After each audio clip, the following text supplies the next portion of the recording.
Cuidado, perdón. ¿A dónde salió mi dedo? No salí.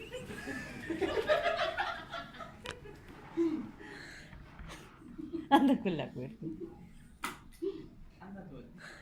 Ay, siguen con la cuerda, vos. Control. Ya. Ríase. Nos ponemos serios. Se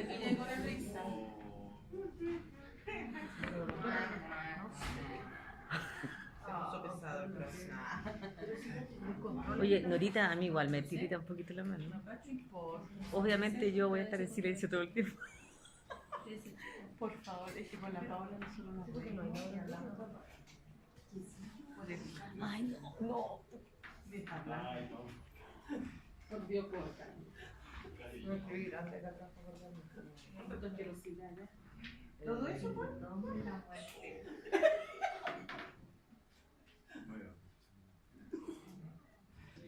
¿Sabes qué? Ustedes van a tener que dejar el azúcar. ¿En serio? ¿Ah? Entonces ya está bien.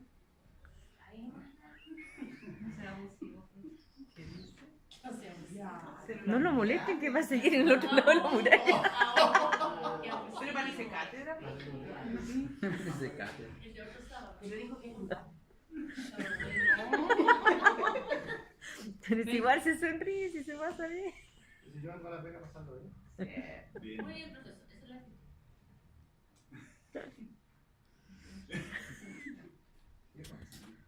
Uy, ¿verdad? Mira mi dedo. Como dicen, el día que uno hace lo que le gusta, no vuelve a trabajar nunca.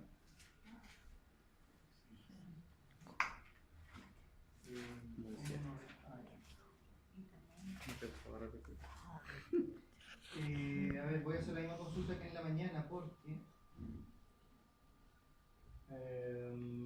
por planificación, la segunda cátedra.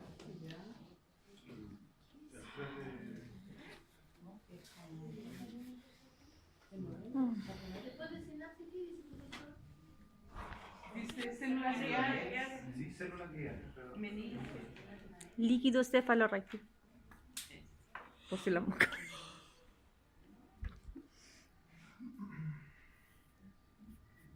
la segunda cátedra sería está planificada el día sábado del Halloween, ese fin de semana largo.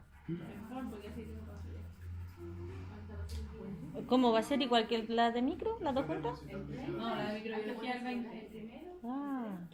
La microbiología el 20. El 3, claro. Pero mi primera pregunta es si no tienen otra prueba ese día. No, ¿Cuándo tienen la de microbiología? el 20. El 20. El 20. O sea, si la hiciéramos el 10, ¿no habría problema? No habría ¿O problema. prefieren hacerla el 3 al tiro?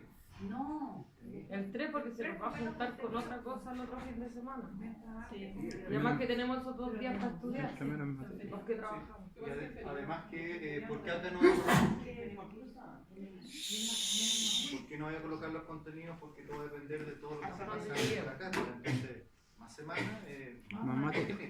No, el 3 no más, profe. O sea, yo...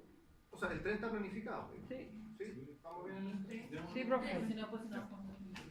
Sí.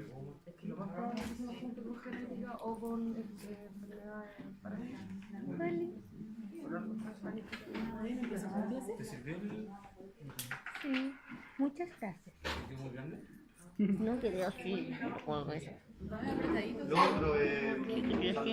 ¿Cierto? Se subieron la nota al sistema. El que tenga alguna duda, alguna nota mal puesta, por interno me escribe, ¿sabe? Que en la cátedra o no vi mi puntaje, yo les puedo mandar una foto de la primera página para que vean mi puntaje, qué sé yo. El que tenga duda, ¿ya? Porque recién subí ayer la nota, en realidad eso, me demoré mucho en esa pega y como hice todo ayer en la tarde, igual metí las partes en varios cursos. ¿Ya?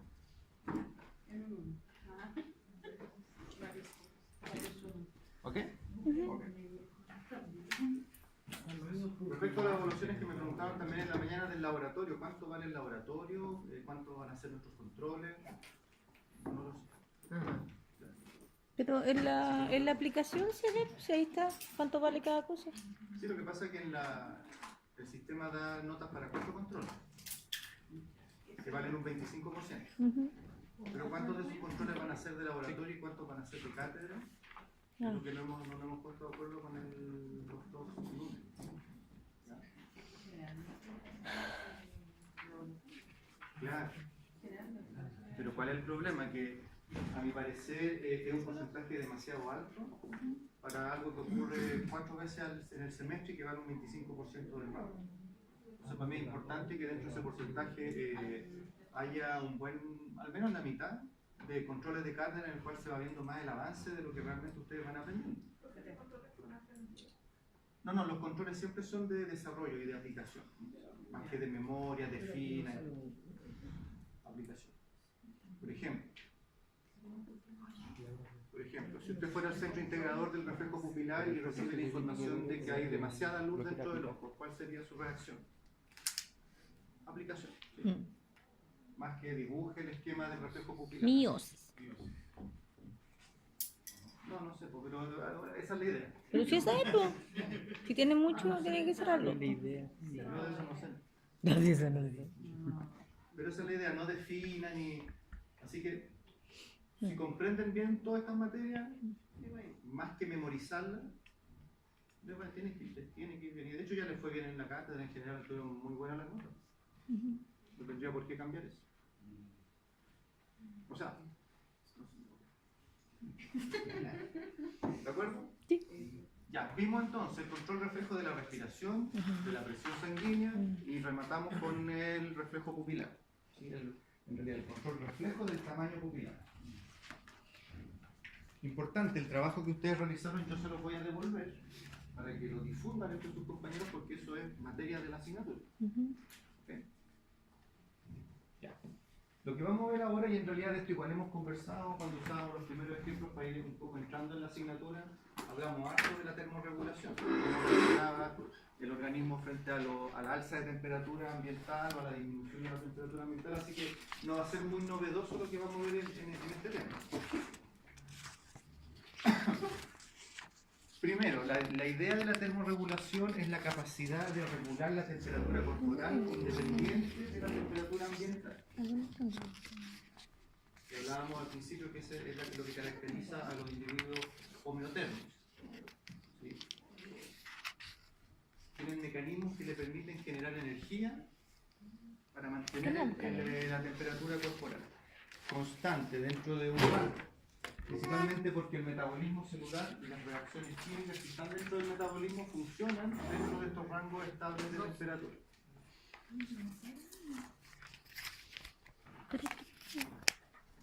En ese sentido, algunos conceptos que tenemos que desde ya recordar. Lo que es la termogénesis, lo que es la termolisis. Termogénesis, en realidad a esta altura no hay mucho chiste. ¿Qué significa termogénesis? Generación de calor. Generar calor. Generar calor. Porque calor y temperatura es lo mismo. No. No, pues dijimos la otra vez que no. ¿Es lo mismo? ¿Calor y temperatura es lo mismo? No. No, porque sí, porque No, porque el calor es como una sensación que uno puede tener. A ver, el cuerpo, no sé, pues se mantiene en una homeostasis entre 36 y 37 grados, ¿cierto? Y esa es la temperatura en sí que tiene el cuerpo como tal. Afuera pueden hacer 40 grados de calor, pero es solo una sensación, porque tu cuerpo igual va a seguir termorregulando y manteniendo esa misma temperatura. y asume hasta que dijo o no. Es como que mata todo lo que había dicho. Es que Sí. O sea, decimos temperatura es cuantificable. Es primero es una sensación, porque lo que para usted es calor, como le dije yo a la entrada, pues estaba muerto de calor y usted dijo que calor de hambre. Es una sensación. La temperatura, menos 20 grados es un rango de temperatura. ¿Y eso es calor? No. Perfecto. Por lo tanto, la termogénesis es la generación de calor más que la generación de temperatura. A eso queríamos llegar. Y generalmente el calor va a hacer que la temperatura se eleve. Y la termolisis, que literalmente significa como destrucción de temperatura, en el fondo es bajar la temperatura corporal. El otro concepto ya lo habíamos hablado, homeotermos son los individuos que pueden mantener constante su temperatura corporal independiente de la temperatura del medio ambiente. En cambio, el poikilotermo es aquel individuo que su temperatura corporal es dependiente de la temperatura ambiente. Y hablamos de los peces, los reptiles, los anfibios. Las aves, los mamíferos sí pueden mantener su temperatura corporal constante.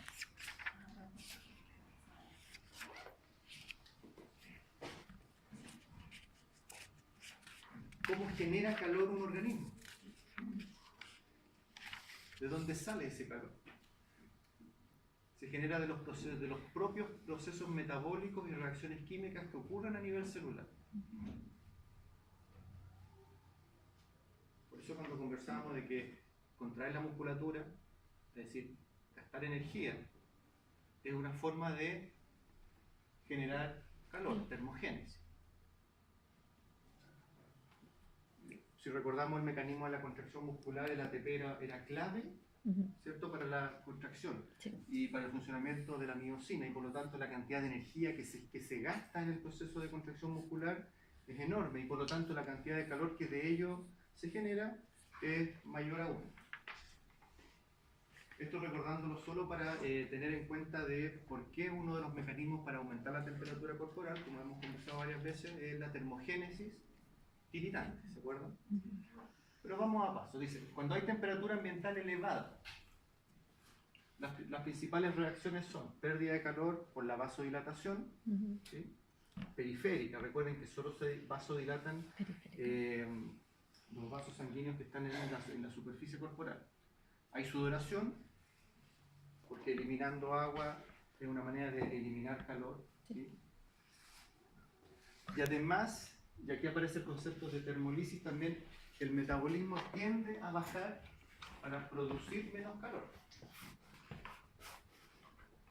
Por supuesto, nunca va a bajar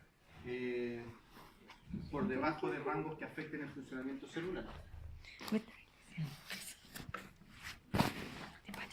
En cambio, cuando la temperatura ambiental está baja, se genera el mecanismo de termogénesis tiritante, y uno que vamos a agregar ahora, que es el no tiritante, y además hay vasoconstricción de los cutáneos. Ahora, cuando el frío se mantiene por un mayor tiempo, comienza la liberación y el funcionamiento en un mayor grado de las hormonas tiroides. Porque como recordarán, y vamos a ver más adelante, las hormonas tiroides regulan el metabolismo, y por lo tanto un aumento en la función de las hormonas tiroides va a generar un aumento en el metabolismo, y por lo tanto mayor generación de calor.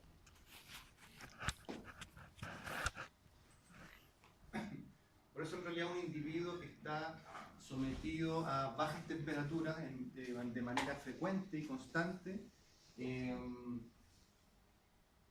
si su alimentación es equilibrada y constante, por el solo hecho de tener que termorregularse, va a bajar de peso.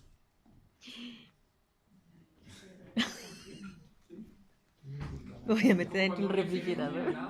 ¿Y el cuerpo gasta calorías en...? No, es por ejemplo, no, es más extremo que eso. Se refiere a vivir en la Antártica. Vivir en la Antártida. Vivir en Canadá, en Alaska, algo así.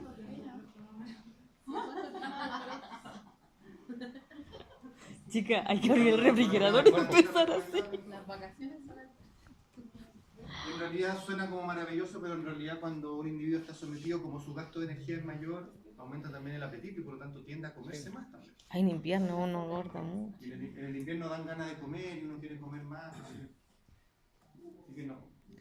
¿Y eso no hace el aumento de metabolismo de que se acelere el envejecimiento celular? ¿No tiene que ver con eso? Porque está trabajando mal la célula.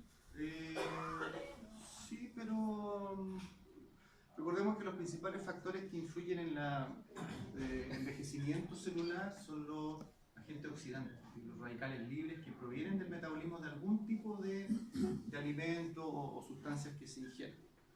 Por lo tanto, el solo metabolismo no genera envejecimiento, no más de lo que corresponda por por el reloj biológico nada más. No.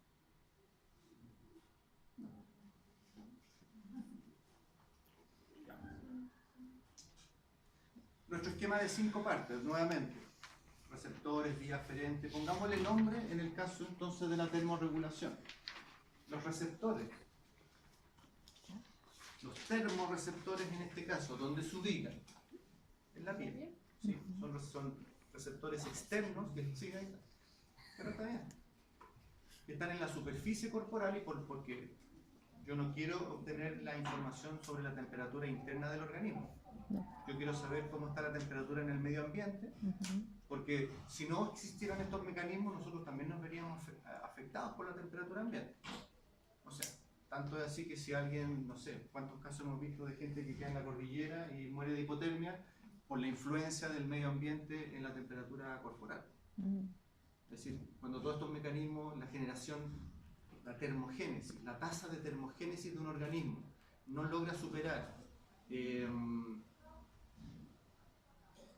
el nivel de baja temperatura del ambiente, perdemos la pelea, digamos. Es como caer al agua del sur, digamos, no sé. O sea, la termogénesis no es infalible, digamos. Yo creo que está más que claro.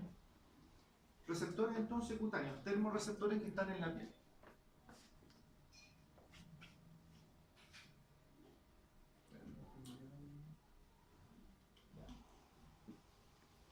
Entonces, las vías aferentes, ¿sí?, que son las que llevan la información,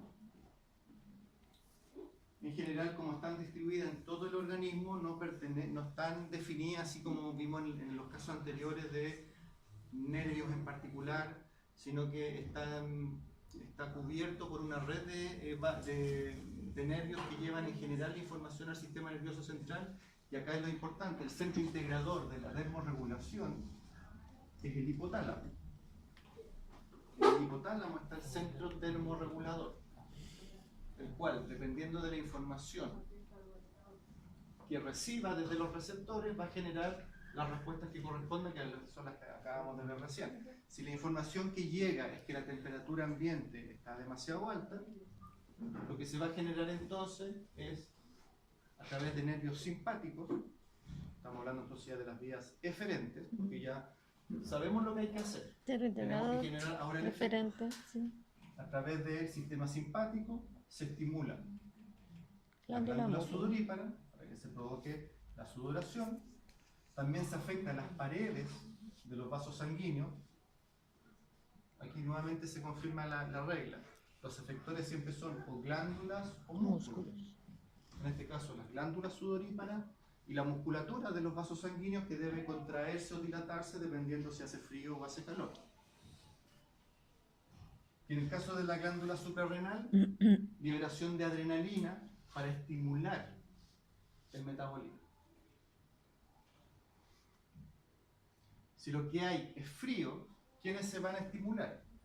La musculatura esquelética para generar la termogénesis tiritante, y si es necesario, estimular a la glándula tiroides para que a través del aumento del metabolismo se genere mayor calor. Acá, perdón, no se trata de que esto también genere calor, se trata de que, como vimos, cuando hay una alta temperatura corporal, baja el metabolismo, y si hay una baja temperatura corporal ambiental, aumenta el metabolismo. Es decir, el funcionamiento de la glándula tiroides, dependiendo si es acción del sistema simpático, se va a ver deprimido, porque no necesito más calor si es que ya tengo una alta temperatura ambiental, o si tengo una baja temperatura ambiental, el metabolismo se aumenta. ¿Sí? ¿Y la adrenalina?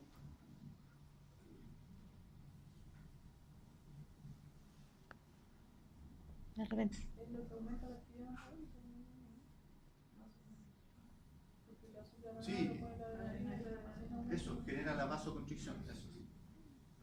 Profe, Sí. ¿cuál había dicho que era la vía aferente? Aferente, no existen vías aferentes específicas, porque los termorreceptores están en todo el organismo. Ah, ya.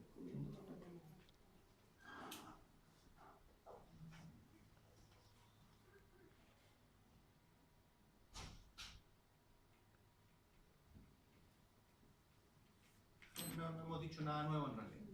Tal vez solo recordar que deberíamos recordar entonces que el centro integrador del control de la temperatura es el hipotálamo. Y cuáles son los distintos efectores dependiendo si la necesidad es aumentar la temperatura, sí, aumentar la temperatura corporal o aumentar la termogénesis, o bien...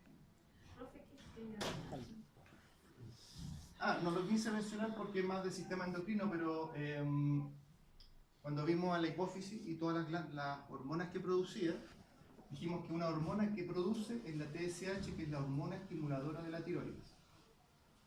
Por lo tanto, a través de esta vía, el hipotálamo, recuerden, el hipotálamo muy unido a la hipófisis, estimula a la hipófisis para que produzca TSH y la TSH estimula la glándula tiroides para que sintetice tiroxina, T4 y T3, que son las hormonas activas que van a aumentar el metabolismo. Vamos a ver el sistema endocrino, así que ahí lo vamos a repasar ya. Profesor, ¿hay una respuesta voluntaria porque ese son para aumentar la temperatura y este para disminuir la temperatura? Sí. Ya, Eso yo que veo dice- que va de la corteza y el otro va del sí, hipotálamo. el que dice ¿Sí? respuesta voluntaria, porque la termogénesis tiritante es involuntaria, Sí. lo hemos conversado.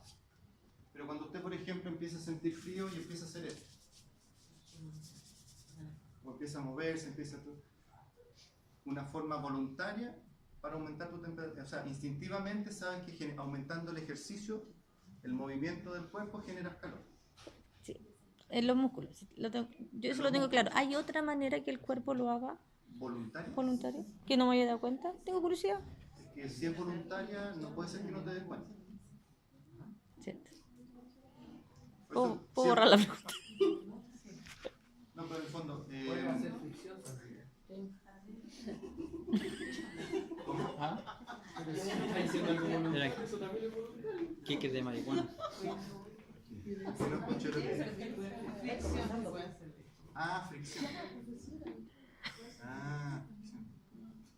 ¿Puede hacer fricción? Pero sí puede ser fricción. Claro.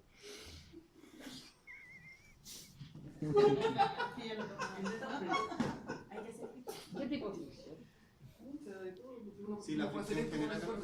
Sí, pues. Y esa es fricción. Uno de los. Ya más. Siempre digo.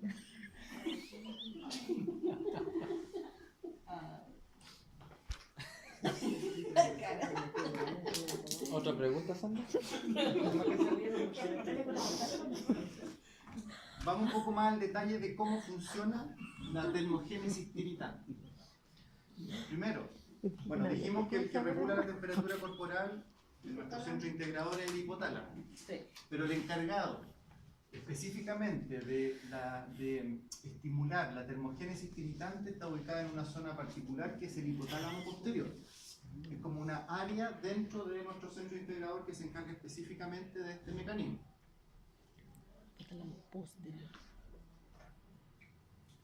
Y como dice, obviamente, el frío estimula esta área y el calor la va a inhibir. ¿Sí? Como ya hemos dicho, la termogénesis tiritante es la contracción rítmica involuntaria. ¿Sí? Dice importante porque en realidad no es que se provoque contracción muscular completa, porque como dice acá abajo, la idea no es generar grandes movimientos, porque si no eso genera un gasto de energía.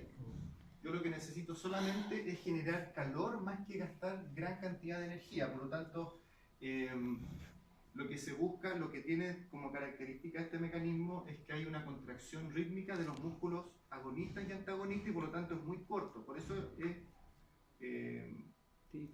tiritán nada más. ¿Sí?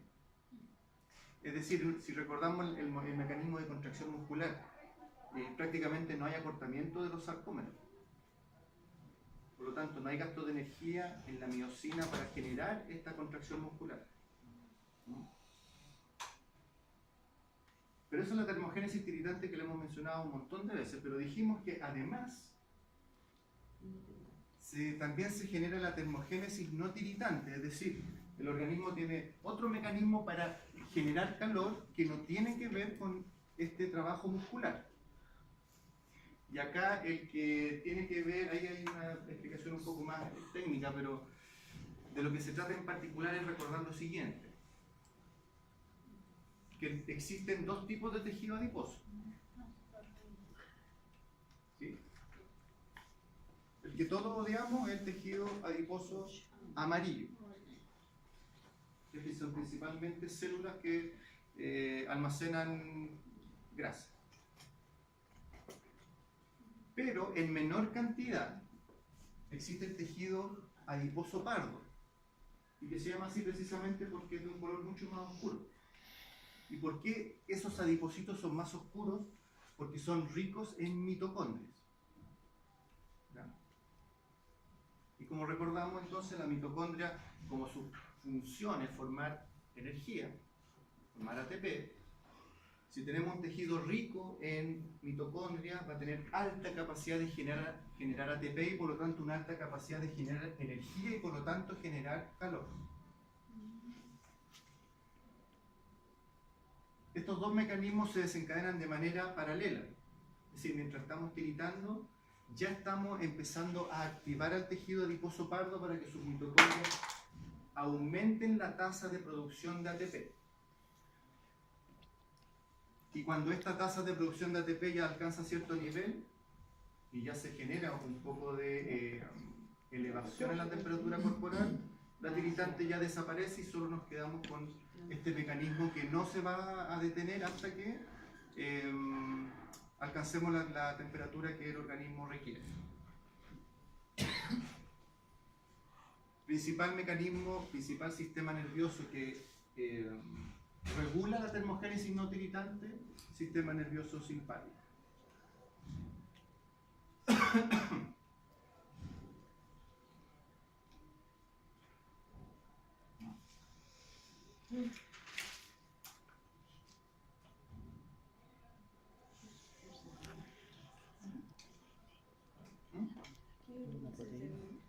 Lo que pasa es que para que el tejido pardo comience a aumentar su tasa de producción de energía, hay un cambio a nivel mitocondrial en que se expresa una proteína que se llama UCP1. Y esa proteína se activa por la acción de la adrenalina, que es el neurotransmisor del sistema simpático. Por eso les dije que en realidad eso, quedémonos comprendiendo el mecanismo, eso es lo importante. Ahora una pregunta. ¿El ATP es la única molécula productora de energía en el organismo?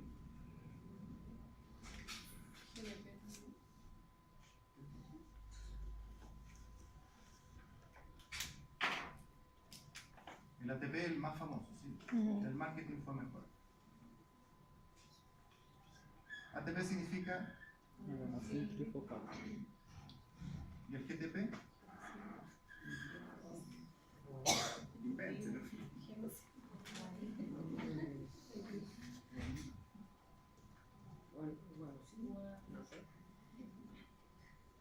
¿Sí? ¿Sería guanina entonces? Sí, recuerden que estas son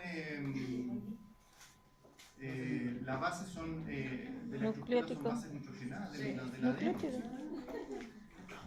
El guanidín es un falso.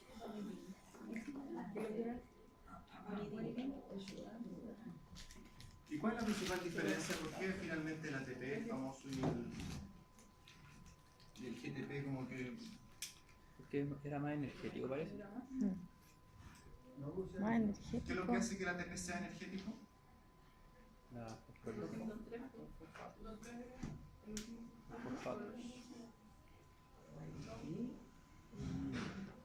Los dos tienen lo mismo, tres. Sí, ahora recuerden que más que el fósforo, son los enlaces de fósforo los que son ricos en energía. Y romper esos enlaces es lo que hace que se libere energía. Por eso cuando veamos la contracción muscular, que al romperlo en ADP y fósforo, al romperse ese enlace es donde salta la energía, que se expresa en calor. ¿Sí?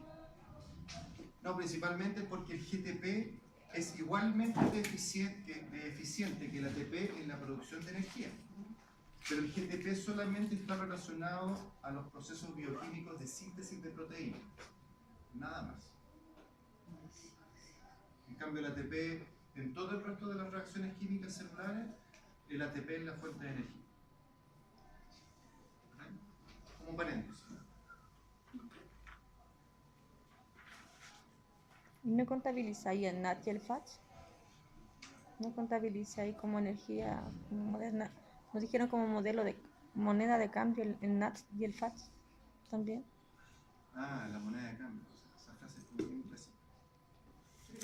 Sí, pero es que estas son las moléculas. Yo sé que estoy hablando bien ahora. ¿No? ¿Por qué Sí. no hablamos?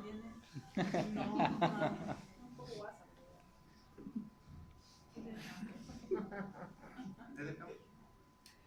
¿Yo? ¿Quién dijo?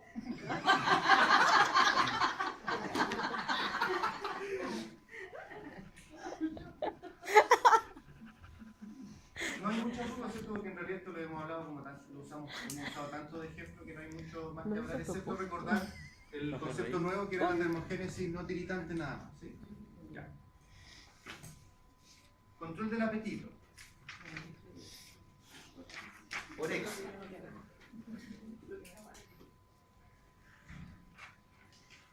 De aquí inmediatamente saltan algunos conceptos, por ejemplo, la anorexia.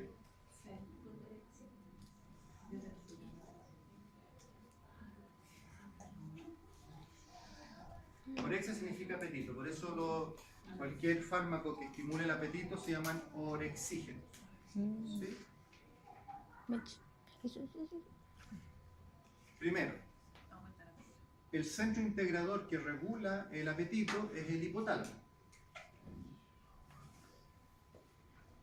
Pero en realidad el apetito a su vez está regulado por dos reflejos que son antagonistas.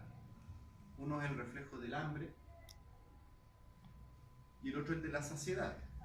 Uno es el que nos invita a comer y el otro el que nos avisa, y si uno quiere hacer caso, que debe dejar de comer. ¿Sí? El centro del apetito y el centro de la saciedad. Pero fíjate que es un tema que no es menor, porque de todos los reflejos que hemos visto hasta ahora, en el que más influye la voluntad, a pesar de que los reflejos son de cierta manera involuntarios, el reflejo del apetito, el control del apetito está influido por un montón de factores que no son autónomos, que son voluntarios, que son culturales incluso. Por eso está esa frase que dice que el ser humano es el único animal que come cuando no tiene hambre, bebe cuando no tiene sed y habla cuando no tiene nada que decir.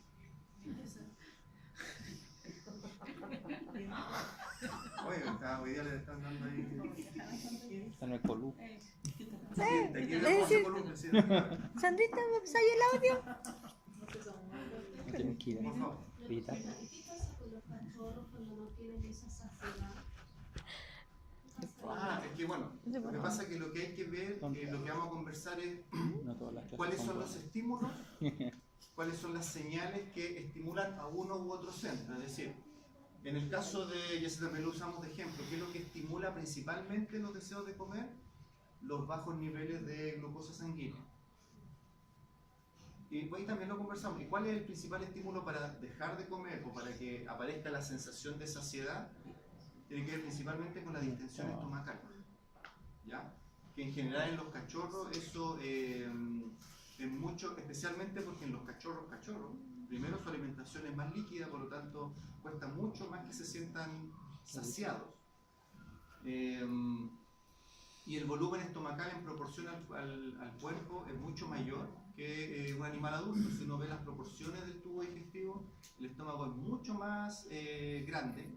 Y además que recuerden que el abdomen de los cachorros no tiene su musculatura todavía con un tono adecuado. Por eso los cachorros se ven siempre panzones. Y uno de los factores que restringe la distensión estomacal y por lo tanto me avisa antes de tiempo que debo dejar de comer es la pared abdominal. ¿Ya? Yo soy cachorro. Está bien. O sea, por eso insisto, el tema del apetito en seres humanos especialmente, en que va más allá de la necesidad de comer, porque los animales comen por necesidad. Y el ser humano ya desvirtuó el tema de que come ya por gusto, por...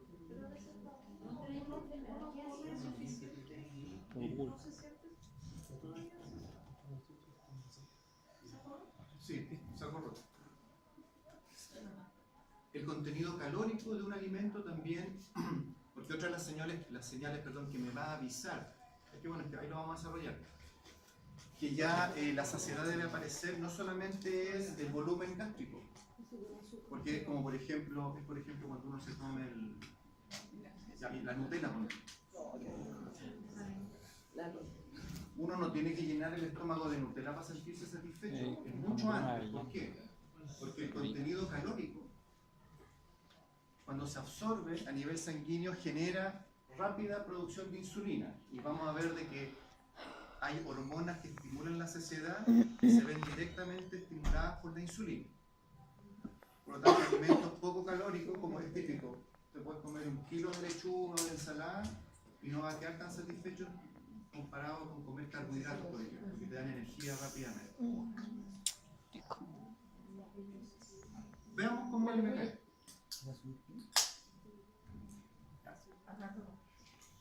Aquí va a aparecer una lista de hormonas, ¿ya? Pero primero,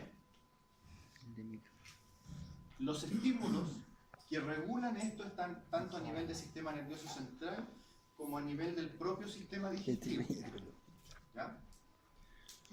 Aquí va a ir apareciendo la lista de hormonas que regulan y cuál es la función que cada uno cumple. El primero se llama péptido Y. Aquí al tiro va a salir el lugar donde se produce y el lugar, el efecto que va a generar. Esta hormona se produce en el ilion, y en el colon. Acá lo tenemos. Aquí podemos ver los efectos y los signos de la retroalimentación. Aquí vamos a ver cuáles hormonas inhiben funciones o cuáles estimulan funciones. Aquí tenemos nuestro hipotálamo. Dice que disminuye en ayuno, ¿ya? Pero aumenta postprandial.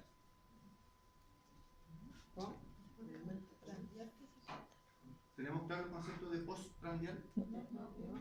Después de comer. Postprandial significa después de comer.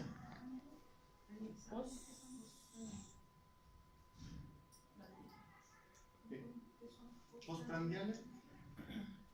Claro, por ejemplo, en el embarazo, la curva de glucosa, ¿sí? Claro, yo mido los niveles de glucosa de un individuo en el minuto 0 cuando recién llega a la consulta, y después le doy el taco de glucosa, rico, y 2 horas después vuelvo a medirla, postprandial. Es decir, no lo mencionamos, pero todos sufrimos de hiperglicemia postprandial aproximadamente 40 a 1 hora después, 40 minutos a 1 hora después de haber comido, y eso es normal. Sí. Porque en ese minuto, cuando hay hiperglicemia, se estimula la producción de insulina, la cual a las 2 horas ya debiera tener la glicemia nuevamente en los rangos normales, es decir, toda la glucosa que deriva de lo que comimos ya la mete rápidamente a las células. Entonces este pic de glucosa, que es la hiperglicemia postprandial, se gatilla la producción de insulina, la insulina empieza a meter la glucosa a las células, y si lo miramos en un gráfico, la glucosa empieza a bajar lentamente hasta volver a los rangos basales. Ajá. Por lo tanto, si yo les digo que esa hormona disminuye en ayuno y aumenta postprandial, ¿cuál es su efecto?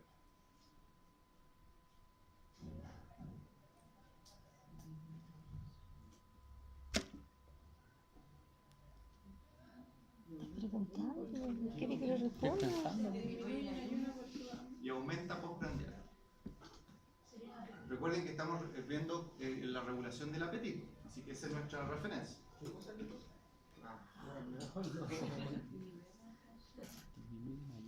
Disminuye en Y en ayuno. términos, ya, a lo mejor yo no estoy siendo muy claro en la pregunta. Que no trabajen. El control del apetito es No o estimula el apetito o estimula la saciedad, no hay otra alternativa. Esa hormona que estimula. ¿Por qué? Pero aumenta después de comer. Claro, es una señal de saciedad. Porque aumenta cuando está, disminuye cuando está en ayuno. ¿Sí? ¿Qué efecto tienen los medicamentos que son para dejar de comer? Por ejemplo, Eso es. Yo no lo entendí. ¿Hay medicamentos para eso? Sí. ¿Para no tener hambre? Sí, pero claro, no son medicamentos que específicamente... ¿No serán ansiolíticos, cosas así? pero- El profe dijo que aumentaba la saciedad. ¿eso es? sí, esta es una hormona que estimula la sensación de saciedad. Ah, ya.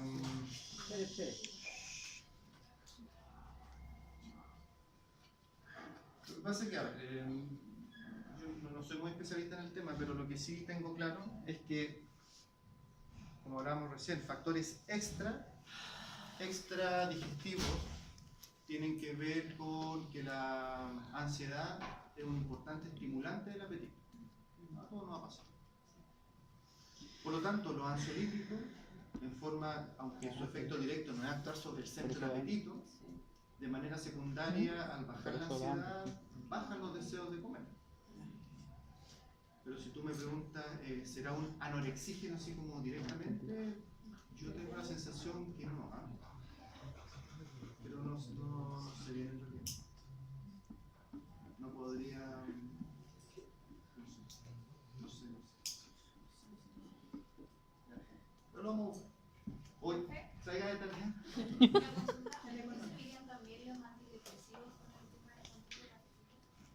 Es un poco claro, claro, como en forma secundaria. Intenté tomar esa pastilla que está de Montesantis, pero tomé una semana porque me provocaba mucho dolor de cabeza, mucha sed, me sentía como mucha persona.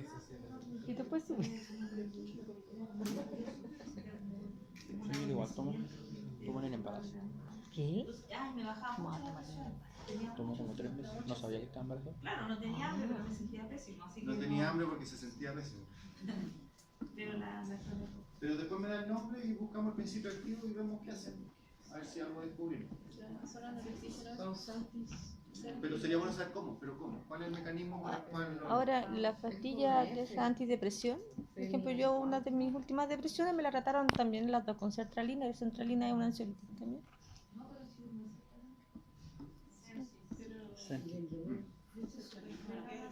Es que lo dan para lo mismo. O sea, que la gente se lo toma para... No recetada, yo hago todos mis procesos. No, pero muchas personas se lo toman para adelgazar y dejar. Ya, grelina. Es que no tengo más que aportar en el tema, así que sí. Grelina, ¿dónde se sintetiza? En el estómago. Bueno, aquí se ve claramente entonces creo que genera un efecto de retroalimentación negativa sobre el apetito, el anterior. Que es lo que podríamos llamarlo saciedad. En cambio, la grelina inmediatamente se nota que es un estimulante del apetito, de hecho es como la hormona del hambre. Se sintetiza en el estómago y su función es estimular al hipotálamo. Estimula el centro del apetito. Se sintetiza en el estómago y estimula el centro del apetito y por lo tanto es como el principal factor hormonal que estimula el hambre. Ahora, ¿cuál es el estímulo para que se produzca en el estómago? El bajo volumen del estómago. En el fondo es sinónimo de un estómago vacío. ¿Sí?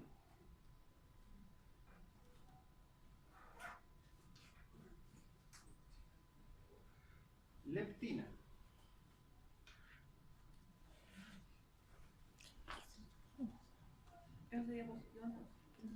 Claro, estimula el apetito. La leptina se sintetiza en el tejido adiposo.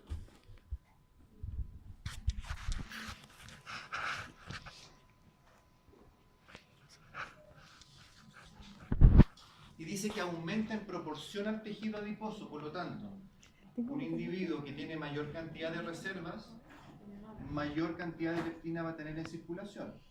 Y su efecto es inhibir el apetito y tiene lógica, porque si tengo suficientes reservas grasas, no necesito comer. Es que entonces volvemos a lo que dijimos al principio, que hay un tema que es psicológico, Claro. que es mucho más complejo, si no sería tan fácil bajar de peso o comer lo que corresponde. Es que esto es un parámetro normal de una persona. Sí, o sea, y esto es de un animal, en que el animal en general no come por gusto o por angustia, come solo por necesidad. Pero hay animales por eso. Seguramente. Pero eso es costumbre. Tú lo acostumbras. Si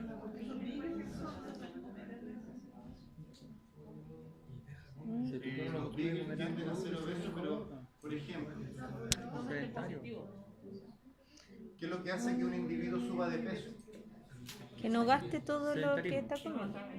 Claro, claro. Y por ejemplo, las razas vivas son sumamente inquietas.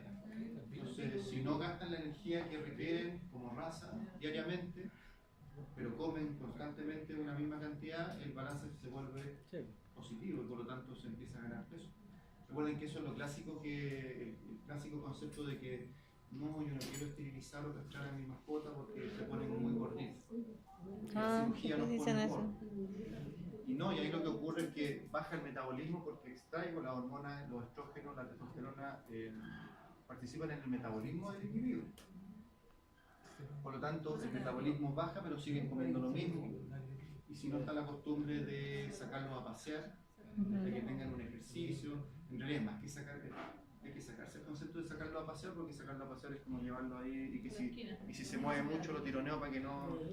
No, es que salga a hacer un ejercicio y no solamente para gastar energía, sino que para tenerse responsable, ¿cierto? Que se distraiga y que sociabilice y todas esas cosas. Por lo tanto, hay muchos otros factores que si tú me dices, pero hay mascotas que tiene mucho que ver cómo los acostumbraron a comer. Ese que están siempre en la mesa mirando, miran la papita frita, o le tiran como afilador.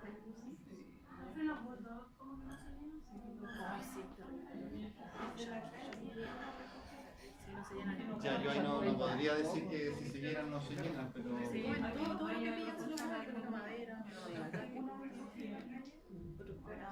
Sí, bueno.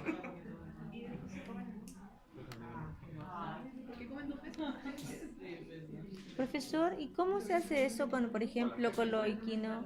¿Perdón? Yo escuché que los equinos tienen que estar siempre masticando, como que siempre están comiendo su alimento bastante tiempo. Por el estómago, que uno es glandular, el otro no. Eso es algo que había escuchado. Entonces tienen que como que comer harto. Y después quizás se ¿Cómo van. estómago glandular y el otro no? Porque la parte de arriba no está cubierta. ¿Ah? La arriba no es glandular. Sí, pues, no los caballos. Pues. No, pero ¿Recuerdan cuando son pasamos eso? la zona del estómago. Sí, la zona del estómago. Sí, una zona era glandular y estaba más provista para el mismo ácido del estómago y la otra no.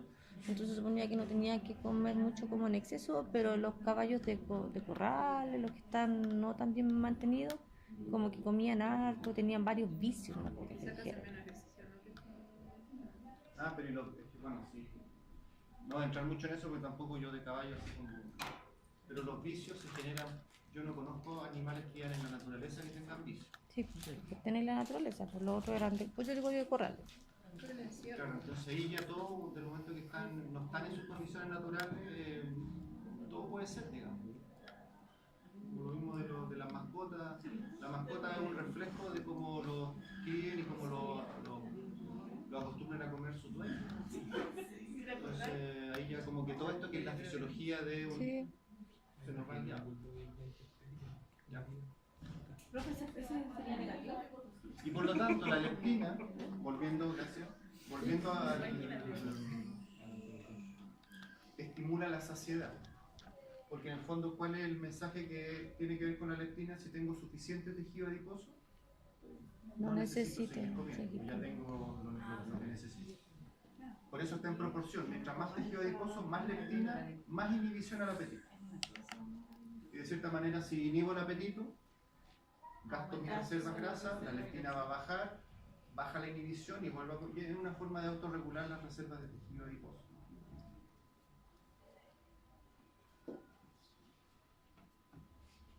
La insulina, la más conocida, se sintetiza en el páncreas y tiene un efecto de inhibir el apetito. Y tiene mucho mucha lógica porque ya que es la hormona que está recibiendo la glucosa para meterlo a las células, la señal que la insulina tiene es, si me está llegando tanta glucosa es porque ya comió. Mientras yo me encargo de que la glucosa entre las células y paremos. Pero paremos.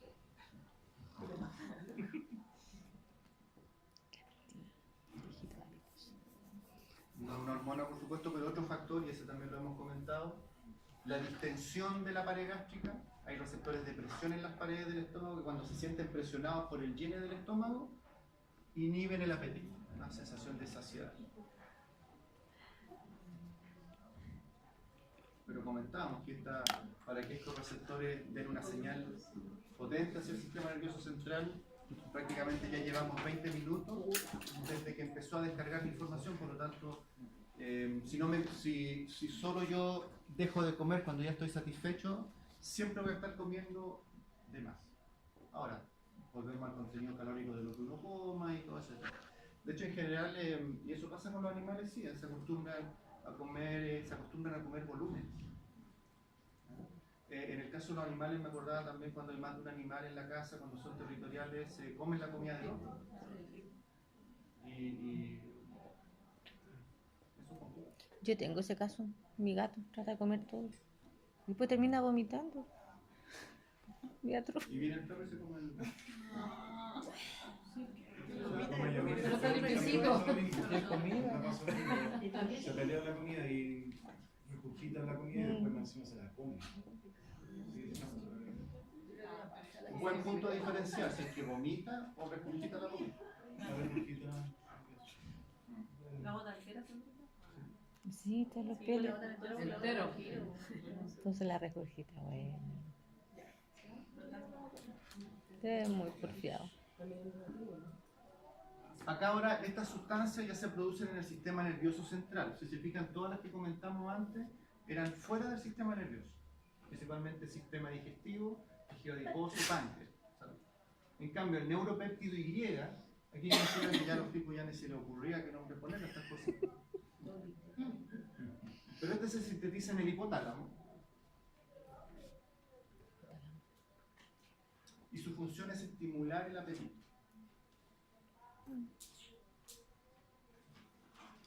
Aquí en el fondo lo que nos está mostrando de que las señales porque claramente el apetito es una función clave en la vida de un individuo.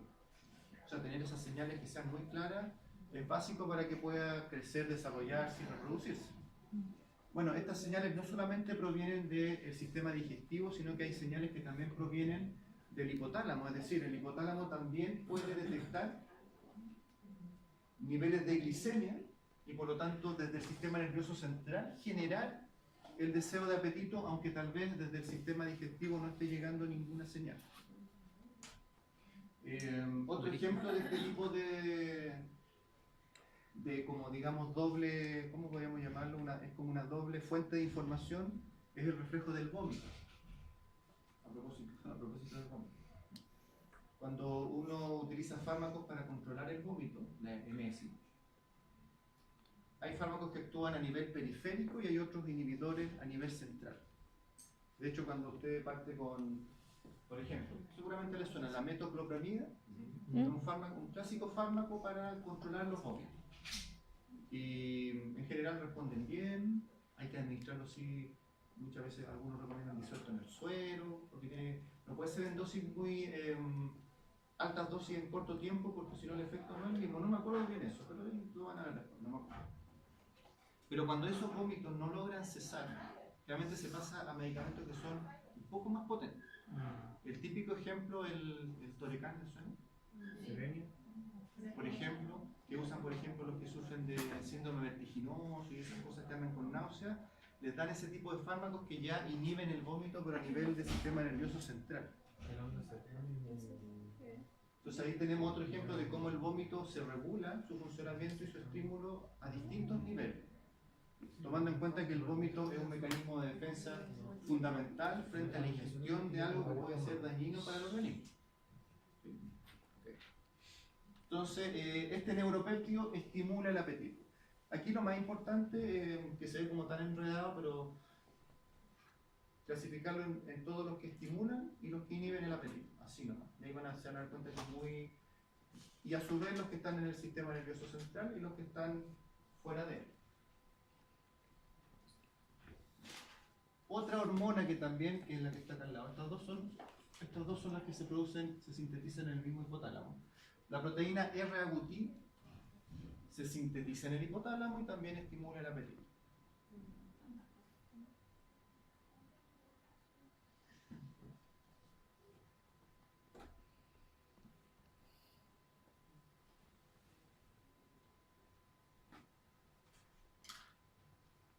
Y por último, pero no por eso menos relevante, la propia melanocortina.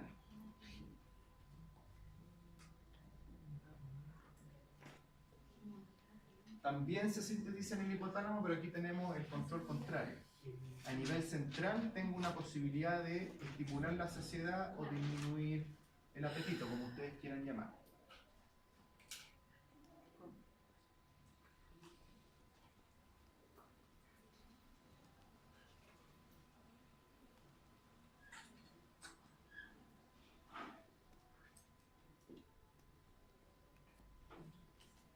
¿De acuerdo? Por lo tanto, esto que sea tan complicado, clasifiquemos inhiben, estimulan, y si son del sistema nervioso central o son del sistema digestivo. Y bueno, es bastante simple. Ahora, insisto, todos estos mecanismos que se ve como un mecanismo muy controlado y se va a la basura sobre la voluntad, sobre los hábitos alimenticios, sobre la acción del sistema nervioso central voluntario, sobre el apetito.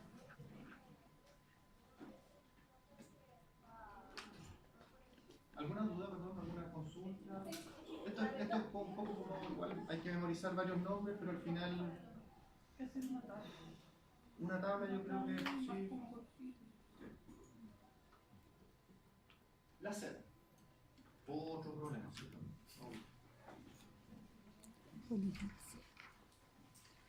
Dipsia, el concepto para sed es dipsia. Perdón, no sed, de consumir agua. Dipsia. Y después salir el concepto de polidipsia, que es la sed, ¿sí? El deseo de consumir mucha agua. O a lo mejor el no tener sed, no tener deseo de consumir agua. Eso se debiera llamar adipsia. O de consumir poca agua. Invéntele. Poca agua. Hipodipsia, bien. ¿Ya? Primero, el consumo de agua, ¿por qué es importante?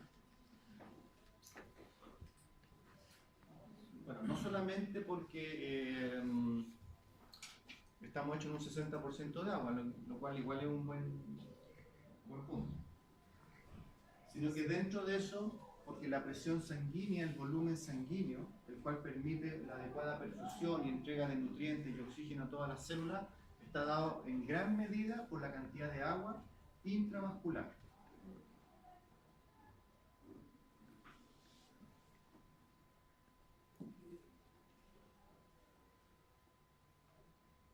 Por lo tanto, el deseo de tomar agua generalmente va a ir asociado a una baja en el volumen sanguíneo que por lo tanto, como consecuencia, requiere que yo consuma agua para restituir este volumen. Siempre lo que prioriza es mantener, en una palabra, la volemia, un adecuado volumen sanguíneo. Ahora, el agua que tenemos en circulación, y algo de eso vimos lo conversamos en el laboratorio la semana pasada, la cantidad de agua que yo puedo ingresar a los vasos sanguíneos, puedo hacerlo de dos formas. Una, consumiendo mucha agua, o lo otro es consumiendo elementos que arrastren mucha agua. Y en ese sentido, el principal elemento que arrastra agua dentro de los vasos sanguíneos es el sodio. Y vamos a ver cómo muchos de los mecanismos que regulan el volumen sanguíneo tienen que ver con la retención de sodio, si es que lo que necesito es guardar agua, o la excreción de sodio si lo que necesito es eliminar agua. Ahí lo vamos a ver. Entonces dice que el control de la sed está mediado por dos factores. Por la osmolaridad, que tiene que ver con la concentración, que es lo que hablábamos, ¿se acuerdan que un poco en eso consistió el laboratorio la semana pasada? ¿Qué le pasaba a una célula si estaba en un medio isotónico, hipertónico o hipotónico?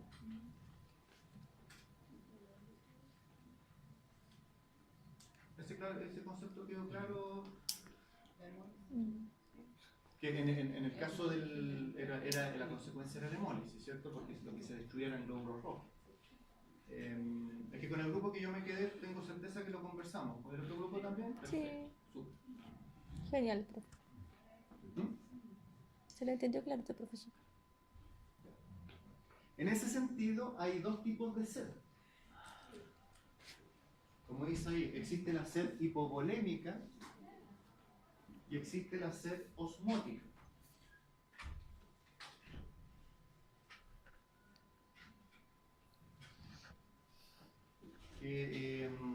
Cuando a mí me lo enseñaron esto, se hablaba de la sed de agua y la sed de sal. Porque hay muchas veces que uno tiene sed y por mucho que tome agua, no pasa. Sí, sí. Porque en realidad lo que me falta no es agua, sino que lo que me falta es, en este caso, sodio. Por eso, por ejemplo, si nosotros tomáramos agua destilada, la sensación de sed no pararía nunca, porque el agua destilada no posee electrolitos.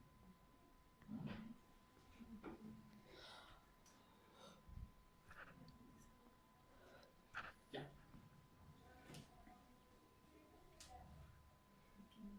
El principal mecanismo que regula el volumen sanguíneo y por lo tanto genera como consecuencia los deseos de tomar sed es el sistema renina-angiotensina-aldosterona. ¿Le suena, sí? Si no, no. ¿Angiostenina? No. ¿Y qué más la otra? Aldosterona sí la... Pero la otra no. Aminovolumen. Angiostensina. ¿Te suena? Es un sistema No importa, de porque ahora regulación vamos a de conversar y lo vamos a osmótica. recordar. ¿Te suena? Y si no, lo vamos a Nosotros aprender. lo hicimos, Pero antes de... una disertación de eso. Ah, sí. Sí, hagamos un break y ahí volvemos con... Nori. Papá.